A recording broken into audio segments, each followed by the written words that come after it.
Class 8th students, आज मैं हिंदी में आपको पाठ 15 शहीद की माँ नामक नाटक पढ़ाने जा रही हूँ। यह एक देशभक्ति से युक्त पाठ है और इसमें राम प्रसाद बिस्मिल, समय ऐसा है कि राम प्रसाद बिस्मिल को फांसी की सजा मिली है और उनकी माताजी उससे मिलने आई हैं। अब बिस्मिल जो हैं वह मरने से तो नहीं डरते, लेकिन माता का सामना करने से ज़रूर डर रहे हैं कि माता दुखी होगी। माता के दुख से ज़्यादा दुखी हैं कि मेरे जाने से माँ मेरी संभाल पाएगी या नहीं पाएगी। तो वही इस नाटक का सार है। मैं पढ़ाऊंगी, उससे पहले थोड़ा सा बिस्मिल के बारे में समझिए। स्वतंत्रता संग्राम में क्रांतिकारियों की महत्वपूर्ण भूमिका रही है। क्रांतिकारियों को अंग्रेजों से लड़ने के लिए हथियारों की आवश्यकता थी। हथियार खरीदने के लिए उन्हें धन चाहिए था। हाँ, किस कारण राम प्रसाद बिस्मिल को फांसी की सजा हुई, यही इस यहाँ पर डिस्क्राइब किया गया है। इस कार्य के लिए वे भारतीयों से धन लेने की अपेक्षा ब्रिटिश सरकार का खजाना लूटना श्रेयस्कर समझते थे।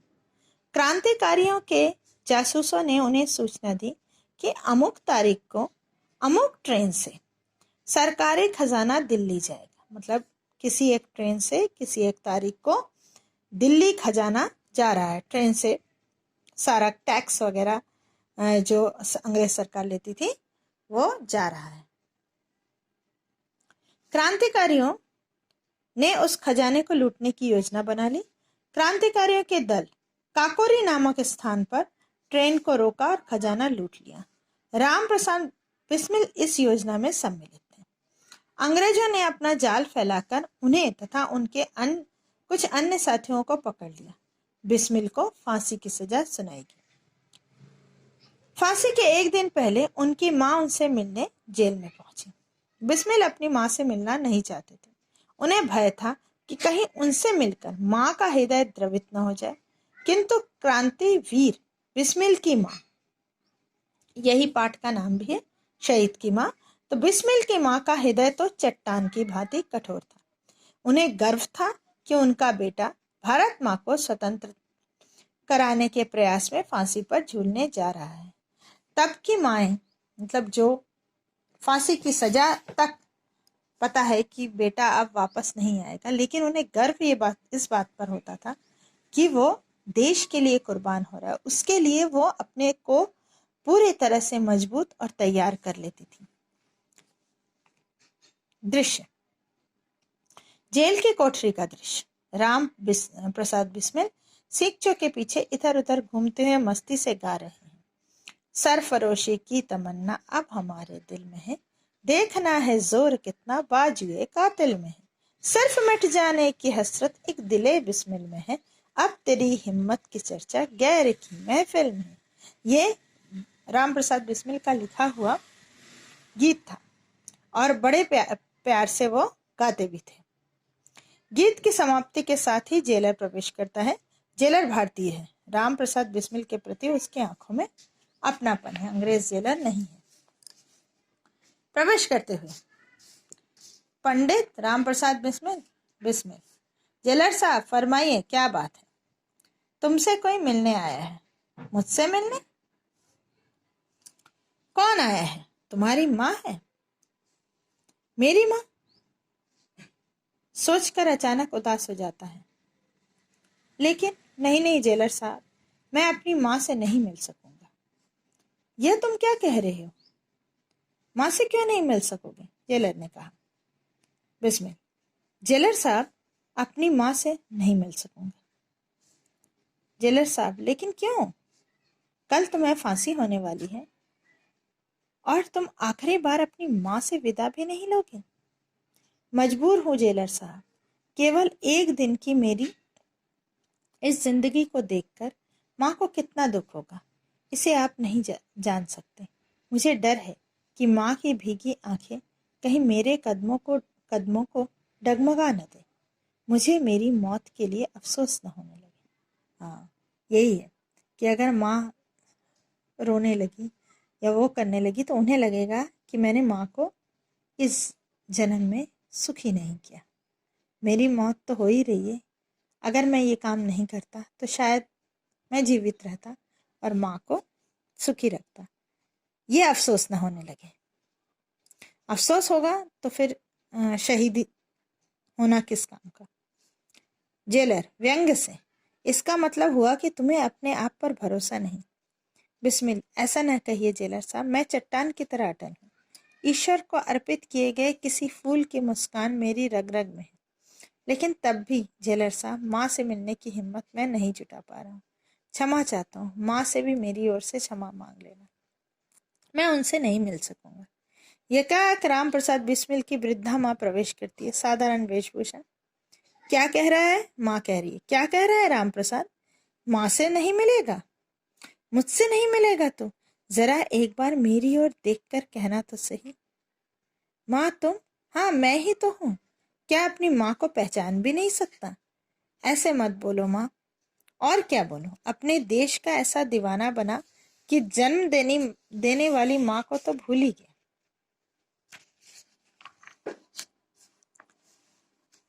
मुझसे मिलने को भी तेरा जी नहीं चाहता? बिस्मिल, मुझे गलत मत समझो माँ, मेरा मतलब ये नहीं था। मैंने तो माँ, आप रहने भी दे अपनी सफाई, मैं सब जानती हूँ। तू अपनी माँ को भले ही भूल जा, पर मैं अपने बेटे राम प्रसाद को खूब जानती हूँ। तूने सोचा होगा कि तुझे इस हाल में देखकर मुझे शायद दुख होगा। तुझे मौत की गोद में देखकर मेरी आंखों से परनाले बहने लगेंगे। मैं बहुत रोऊंगी। परनाले बहना मतलब आंसू बहना। हाँ माँ, मेरा मतलब यही था। मैं सोच भी नहीं सकती बेटा कि तुझसे अपनी माँ को पहचानने में भूल हो सकती है। कैसे भूल गया कि मैं राम प्रसाद बिस्मिल की माँ हूँ। जिस भारत के लिए तू कुर्बान हो रहा है वह अकेले तेरी ही माँ नहीं, वो तो मेरी भी माँ है, तेरे बुजुर्गों की माँ है, इस सारे देश की माँ है। मैंने समझा था कि माँ अन्य साधारण स्त्रियों की तरह मैं भी रोने चीखने लगूंगी। तूने ये क्यों न सोचा? जिस माँ ने तुझे बचपन से त्याग, वीरता और देश प्रेम का पाठ पढ़ाया है, वह आज अपनी मेहनत को फलते फूलते देखकर फूली न समाएगी। आज का दिन मेरे लिए सबसे बड़ी खुशी का दिन है। मुझे अपने विचारों के लिए अफसोस है माँ। नहीं मेरे लाल, आज के दिन किसी का अफसोस न कर। तू कुर्बानी की राह पर जा रहा है मेरे बच्चे। अफसोस मुझे है कि मेरा दूसरा बेटा अभी छोटा क्यों है। इसे कहते हैं शहीद की माँ, जो अपने बेटे को तो बलिदान दे ही रही है, बड़े बेटे को, और उन्हें अफसोस है कि उनका जो दूसरा बेटा है वो छोटा है। अगर बड़ा होता तो उसे भी वह इसी राह पर भेजती, क्रांतिकारी बनाती, और वो भी अगर फांसी पे झूल जाता तो उन्हें बिल्कुल अफसोस नहीं होता। सोचो कितनी बहादुर। आप एक बार, आप लोग तो माँ का दर्द समझ नहीं सकते, लेकिन फिर भी समझो कि उनको वो कितनी बहादुर है कि वो अपने बड़े बेटे से मिलने आए हैं जो एक दिन बाद उसको फांसी होने वाली है, और वो ये कह रही है कि मेरा दूसरा बेटा अभी छोटा है। विश्वास रखो माँ, तुम्हारे इस बेटे के बलिदान से अनेक राम प्रसाद पैदा होंगे। वह दिन दूर नहीं है जब हमारा देश गुलामी के चंगुल से मुक्त होगा। लहलहाती जमीन हमारी अपनी होगी।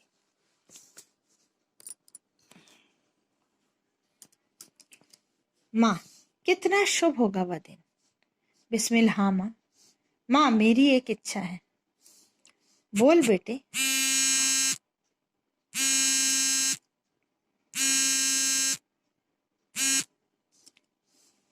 बोल, क्या इच्छा है? मैं तेरी हर इच्छा पूरी करने की कोशिश करूंगी। बिस्मिल, जब आज़ादी का पहला जश्न मनाया जाए, मेरी तस्वीर को ऐसी जगह रख देना जहाँ से मैं सारा जश्न उस तस्वीर के जरिए देख सकूं, लेकिन मेरी तस्वीर को कोई न देख सके। ऐसा क्यों मेरे लाल? तेरी तस्वीर को ऐसी जगह रखना चाहती हूँ जहाँ से सारी दुनिया उसे देख सके। नहीं माँ,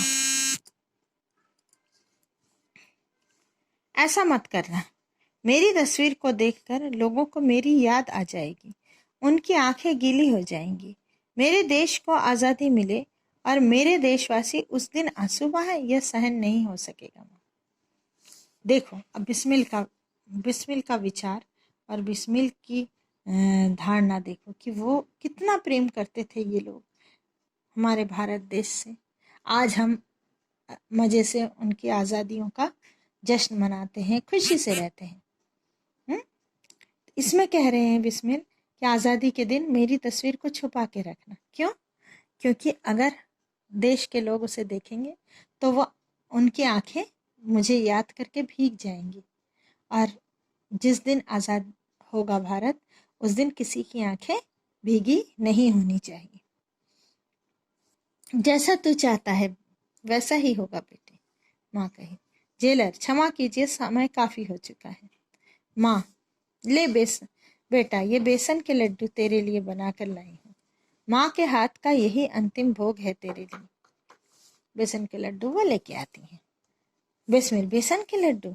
हाँ, तुझे बेसन के लड्डू बहुत अच्छे लगते हैं ना। लेकिन माँ, बिस्मिल जेलर की तरफ देखते हैं, वहां कुछ खाने को देना मना रहता है। जेलर मुस्कुराकर स्वीकृति देता है। चिंता ना कर जेलर साहब, से मैंने पूछ लिया है। तो फिर लाओ माँ, अपने हाथ से खिला दो। वो बिस्मिल माँ के हाथ से लड्डू खाना चाहता है। बस माँ, बचे हुए लड्डू मैं बाद में खा लूंगा। अच्छा मेरे लाल, चलती हूँ। बिस्मिल, अच्छा माँ, ईश्वर करे अगले जन्म में तुम ही मेरी माँ बनो और फिर मैं तुझे इस तरह कुर्बान करूं, पाल पोस कर बड़ा करूं। और उनका गला रुंध जाता है। बिस्मिल, ये क्या माँ, तुम्हें अचानक क्या हो गया? अभी तक तो खुद को मजबूत बनाई थी, लेकिन थोड़ा बात तो वो होता ही है। अब उसके लिए वो क्या कहती है। माँ, कुछ नहीं बेटा, कुछ भी तो नहीं। तो फिर तुम्हारी आंखों में आंसू क्यों छलक रहे? उन्हें छलकने दे, उनकी चिंता क्यों करता है? नहीं माँ, विदा की बेला में तुम्हारी आंखों में चमकने वाले ये आंसू मेरे कदमों को डगमगा रहे हैं। माँ, राम प्रसाद ये क्या कहता है? जन्मभूमि पर न्यौछावर होने वाले बहादुर इस तरह की बातें नहीं करते। संसार की कोई भी शक्ति उनके कदमों को नहीं डगमगा सकती। बिस्मिल, मैं अब तक अडिग हूँ माँ, लेकिन तुम्हारी आंखों से बहने वाले दर्द को मैं सहन नहीं कर सकता। तुम दुखी रहोगी माँ तो मेरी आत्मा भी दुखी रहेगी। माँ, तेरी कुर्बानी पर दुख, वह भी मुझे? यह तो क्या कह रहा है बेटा? मैं नहीं कह रहा माँ, तुम्हारी आंखों से बहने वाले आंसू कह रहे हैं। तुम्हें कोई दुख है? पगले, ये आंसू खुशी के आंसू है। खुशी के आंसू? हाँ बेटा, पाल पोसकर अपनी संतान को अपने हाथों से देश के लिए कुर्बान कर देने में भी एक अजीब सी खुशी है। उस खुशी को प्राप्त करने का गौरव मुझे मिला है।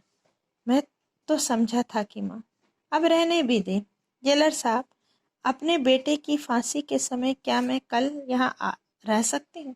नहीं, मजबूर हूँ मैं। जेलर साहब कहते हैं कि आपको आज्ञा नहीं। वो फांसी के टाइम भी आना चाहती थी। हुक्म नहीं है। बिस्मिल, जरूरत भी क्या है माँ? जब तुमने अपने बेटे को भारत माँ की गोद में डाल ही दिया है, तब उसकी सेवा के लिए यह आत्मा किसी भी रूप में रहे, क्या फर्क पड़ता है? माँ, तो ठीक कहता है मेरे लाल। जब अपनी भारत माँ की अच्छी तरह सेवा करना, कोई चूक ना होने पर। बिस्मिल के सिर पर हाथ फेरती है। बिस्मिल माँ के पैर छूता है। चलिए जेलर साहब। जेलर के साथ प्रस्थान करती है। बिस्मिल उस तरफ देखता रहता है। पर्दा धीरे धीरे गिरता है।